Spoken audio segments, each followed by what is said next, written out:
So today we're going to be taking a look at the new moon in Aries, and we're just going to first take a look at the chart and where the new moon is at and what it's going to manifest, and then we're going to look at some of the aspects. But starting with the new moon itself, being in the sign of Aries, the sign of initiations, new starts, new beginnings, innovation, pioneering of new things. So first of all, what is a new moon? A new moon is when the sun and the moon are conjunct at the same degree. And the moon and the sun are the two major luminaries. So it's a major transit, and it happens once every 28 days or so. And a new moon is a good time to manifest new things and to conceive new things, because the moon is the womb. It's the mother. It represents the mother, the fourth house, the home, the family, but most importantly, the creative process, the womb. The sun represents our actions, our ego, and it represents our masculine side. It represents the father. And so when the moon and the sun are together, this indicates an opportunity to conceive something new. Now, this new moon is taking place in the sign of Aries, and this is quite a blessing because this really indicates a strong time to conceive something new or to manifest something new or to begin a new endeavor. So right away, that's what I'm seeing with the new moon being in Aries. And I have all these houses pulled up. And what I did is I just used 0 degrees north, 0 degrees east as my coordinates to just get the center of the earth.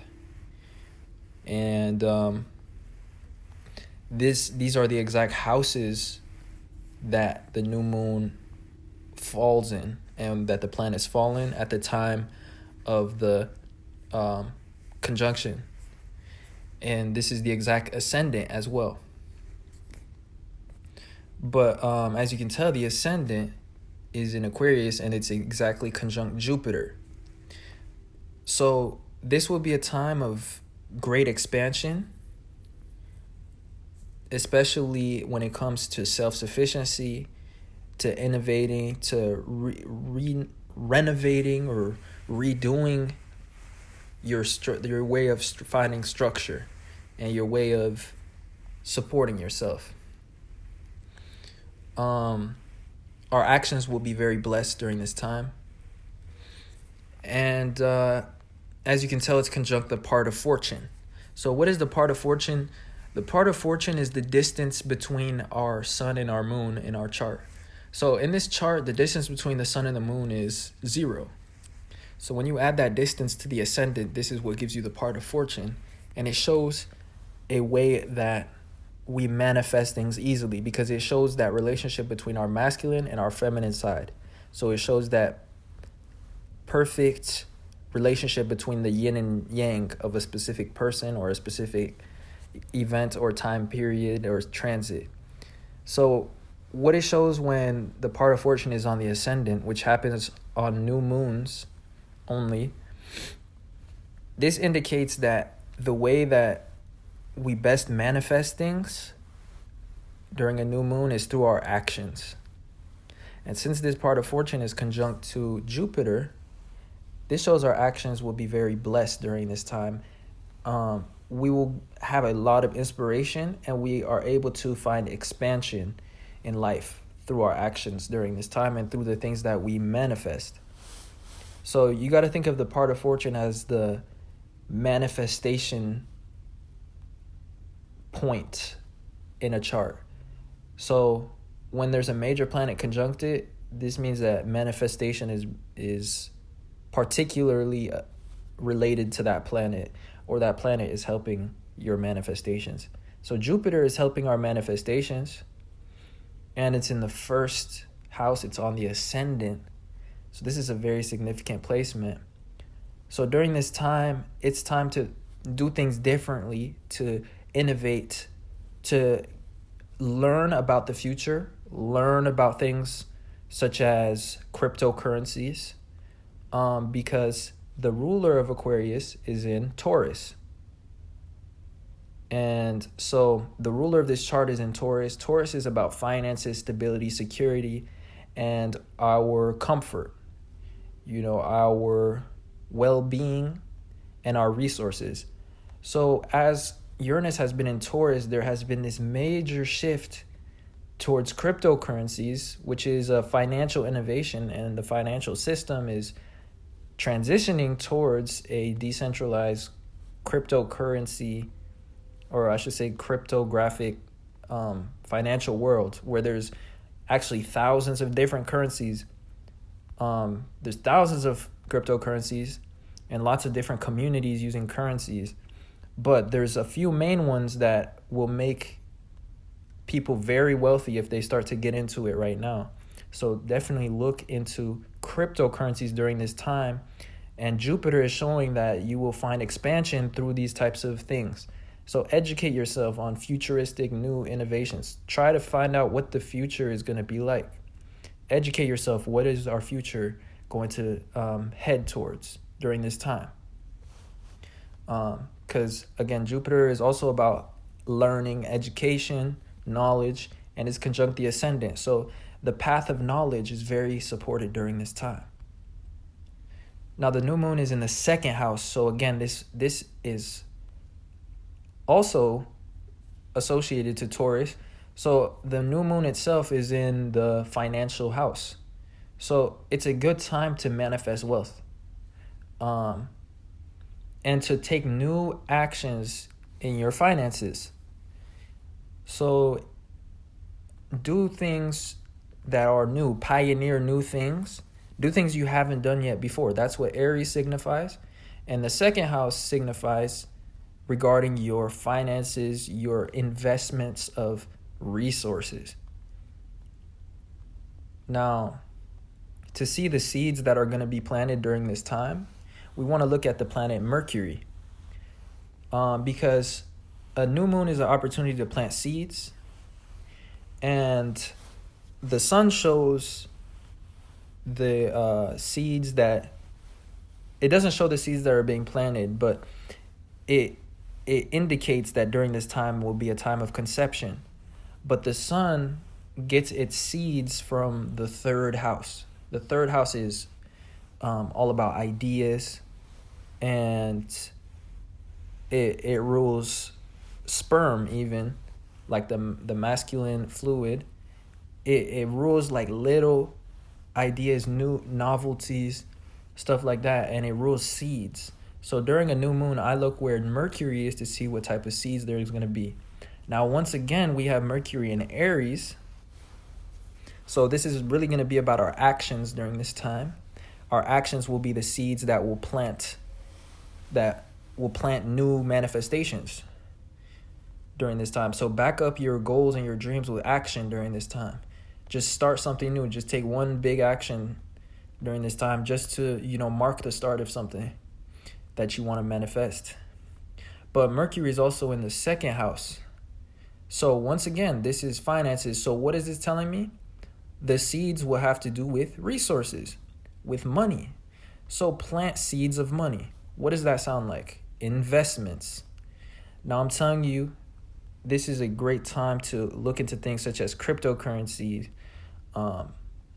and different financial investments you can make during this time to decentralize your stability, to find new stability that won't be affected by the turbulence of Uranus being in Taurus. Uranus is about sudden changes, shocks, futurism, and sudden innovations, disruption. Because every time something is innovated, what does it cause? It causes a disruption, meaning it outdates another form of stability. Whenever something new comes out, something else gets outdated. And this can really disrupt the value of something else. So with cryptocurrencies, I can certainly say, for example, that that would disrupt the value of fiat currencies, and it has been, because people that have been investing in cryptocurrencies are getting significantly wealthier than the people that just don't put any like money into the new forms of currencies. People are multiplying their money just by investing a regular, small amount every week. And I know I'm talking a lot about cryptocurrencies, but this is really what's being called to my mind right now when I see this new moon particularly. But generally speaking, this is going to be a good time to invest resources into your goals. The new moon's in the second house. Mercury, showing the seeds that we plant for the new moon, is in the second house, meaning it's going to be resources that we plant. And we have, let's see, we have the fourth house in Gemini. So this is the house of incubation and creation. It's also associated with the moon. It's ruled by the moon, and this is the womb. This is where things develop and are created, and it's in the sign of Gemini. So again, this has to do with that Mercury. So it's going to be related to the second house, which is our resources. Now, the ruler of this new moon is Mars, because the new moon is in Aries, and I can see that it is in Gemini, and it is sextile to the new moon, meaning it's approximately 60 degrees. It looks like it's off by less than 1 degree. It's a very close sextile. So sextiles show a very mercurial aspect between the planets, in which there is a lot of inspiration, a lot of opportunities, a lot of ideas that flow through this aspect. So what I'm seeing is that since the ruler is sextile to the new moon, since the ruler of the new moon is sextile to the new moon, we will be very inspired during this time, and we will have a lot of ideas that we can start to pursue, and we will be taking action on lots of different things potentially during this time. So your actions may be a little bit scattered, but you will be very inspired, and you will have an idea of how to utilize resources in some way. Now, for each of us, this is going to be different, because the new moon is in a different house in each of our charts, and it's in a different position. We're all different zodiacs and whatnot, but we're all going to have some sort of idea of how to implement resources, or to use our resources to pursue a lot of different ideas. And they will be creative ideas, because Mars is in the fourth house. So we are developing something. We are developing a creative project, and this will be favorably. This will be a favorable project if it is something new, if it's something that's pioneering, that's innovative, that's different, because that's what Aries is about. It's about a new spark, a new start, a whole new beginning. So this new moon is just great for manifesting and starting on some new endeavor, like I said. And just in general, it's just good for manifesting, because Aries shows the literal meaning of things. So whenever planets are in Aries, they take on a very literal and direct connotation, I guess. And so with this new moon being in Aries, this means that it is literally a good time to manifest. Whereas if the new moon was in a different sign, it may restrict our manifestations to, a certain theme of life. So if it was in Libra, for example, our manifestations would actually not be so personally oriented anymore, and we wouldn't be able to create necessarily exactly what we want. except if it was relating to something such as relationships, because that's what Libra is about. But anyways, I'm kind of getting distracted, but or getting off topic, I guess. But if we want to see what the outcome of this moon is, we want to look at the fifth house from the new moon, because the fifth is all about children. It's all about birth and creation and outcomes. So the fifth from Aries is Leo. So what we're seeing is that Leo is mostly in the sixth house, and we have that seventh house cusp in Leo. So the outcome of our manifestations during this time is that we will experience a lot of sixth house things. So the sixth house is about not necessarily new routines, but in this case, it would be a new routine, a new way of doing things, a new way of life, new habits, new to-do lists. The sixth house all has to do with tasks, requirements that we must fulfill throughout the day, servitude to others. It has to do with work. So a lot of us will be manifesting new forms of work. That will be the outcome, the unconscious outcome of our manifestations. A lot of us will be having new habits as the outcome of our manifestations. Now, these manifestations may take several months, or they may take several weeks, or even several days. It all depends on what you're manifesting. But generally speaking, your way of life will change, or there will be something new about your way of life, because that's the sixth house. Now, also, you may meet new people because the seventh house is in the sign of Leo. So it's in that fifth from the new moon. So you may meet a new partner, new business contracts, new deals. You can even meet a new significant others during this time. Well, as the outcome. I wouldn't say necessarily during this time, but as the outcome of the manifestation.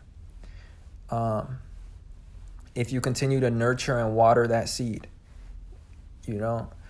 continue to nurture your manifestation, continue to develop it. You'll meet new people, certainly, that are on that wavelength or on that frequency of what you're trying to create. That's what I see from that. So the last thing I want to say, almost all of the generational planets are in fixed signs. So fixed signs have to do with stable things, stability, and situations that are not comfortable changing.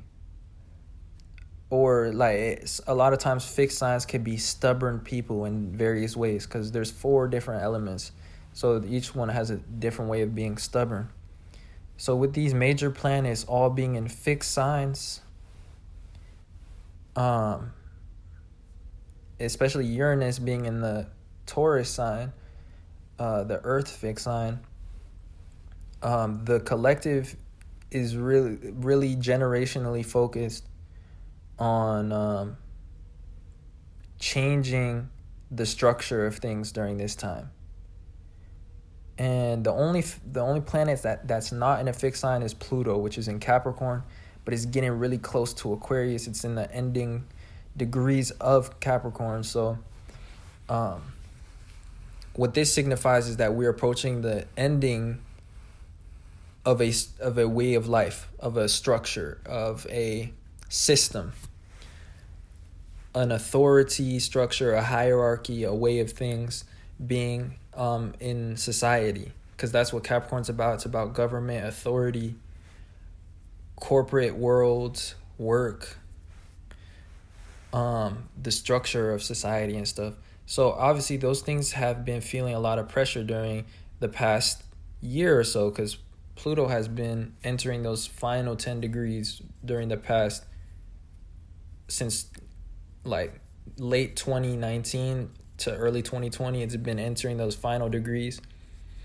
And it really entered Capricorn in 2008. And what happened in 2008 in the economy? There was a crash. There was a recession. And this really signified the end of our structure as we know it. And now we are really entering the final degrees. And this is what's being referred to as, in society, it's being referred to as the Great Reset.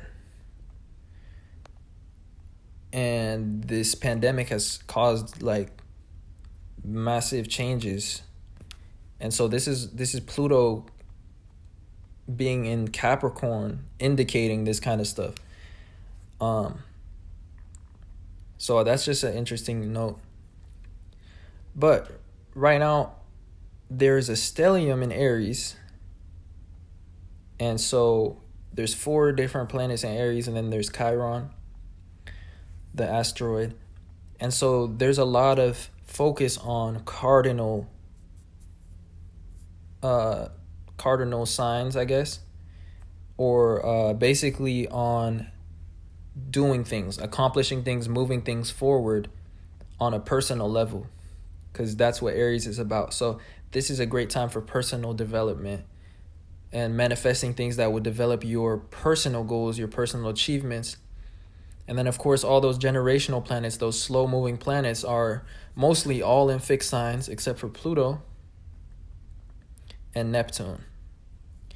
And what this indicates is that while we're focused on our personal security during this time, which is the theme of this new moon, and our personal goals, our personal affairs, the structure will be changing. And that's what Uranus and Taurus is going to be affecting as well, which is our finances, our security, our stability. So now is a good time to innovate and get ahead during this time, which is indicated by that ascendant in Aquarius conjunct Jupiter. There will be expansion and blessings when you innovate or do things, more logically or differently than you have before, and become more self-sufficient during this time. Basically, I think I got most of the themes down. When we look at the aspects, I see a lot of sextiles with the new moon, with the moon and the sun. So again, this has a lot to do with new ideas. There's actually a triple sextile, which is Jupiter to the new moon, which is one sextile, and then there's a sextile from the new moon to Mars. So we really will be getting a lot of inspiration and ideas about ways that we can innovate and be on the cutting edge and prosper, especially financially, which is the theme of this new moon. So definitely take advantage of those opportunities. Take advantage of the things that you hear about and look into it. Educate yourself. So last but not least, Neptune, I don't think that's a big one during this time. But hold on, there is a square between Venus and Pluto. So again, what is Pluto showing us? Pluto in Capricorn is showing us the ending of the structure. It's really getting near to that final degree. And when a planet goes through a sign, when it goes through towards the end, that means it's completing a certain process. Pluto is the process of destruction and transformation. So the world structure is transforming. We got about 2 or 3 degrees left. And Pluto moves relatively slow, so actually it moves the slowest of all the planets. So it won't be out until 2025 or 2024, something like that. But basically the destruction of the world structure, or the transformation of the world structure, is negatively afflicting our personal finances during this time for a lot of people. That's what Pluto and Capricorn directly squaring Venus in Aries is about. So it's negatively affecting our personal finances. And then of course we got Uranus in Taurus, which is disrupting the financial security, the financial system. And really what it's showing is that it's showing innovations and changes. So if you get on the cutting edge, you actually take advantage of that Uranus energy. So that has a lot to do with cryptocurrencies. So definitely check those things out and get educated about what they are and stuff. That's my advice for that. That's just what pops into my mind. But there's obviously so many different themes and different ways that you could have this play out as well that I haven't even mentioned. But basically, yeah, the world structure is negatively afflicting our personal stability, our finances, which is indicated by Venus in Aries. So really, those are the two main aspects that I'm seeing during this time. Other than that, I think I will wrap this up here. Hopefully that was interesting. If you enjoyed, leave a like and let me know how you benefited or what you think and what other things you notice. And hopefully that gets you guys prepared for this new moon so that you guys can manifest some stuff. You know, do some scripting, do some, I don't know, rituals, whatever you guys like to do to manifest. Journaling, meditation, rituals. There's a lot of ways that you can manifest. Visualization.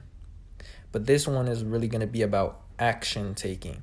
The more you take action, which is Aries, and just using that part of fortune on the ascendant, which comes with the new moons, you multiply your manifestations. So do some scripting, or do some journaling, or do some visualization, and then take like a few actions subsequently, like make some progress, like do something, and this will really set your dreams into motion during this time.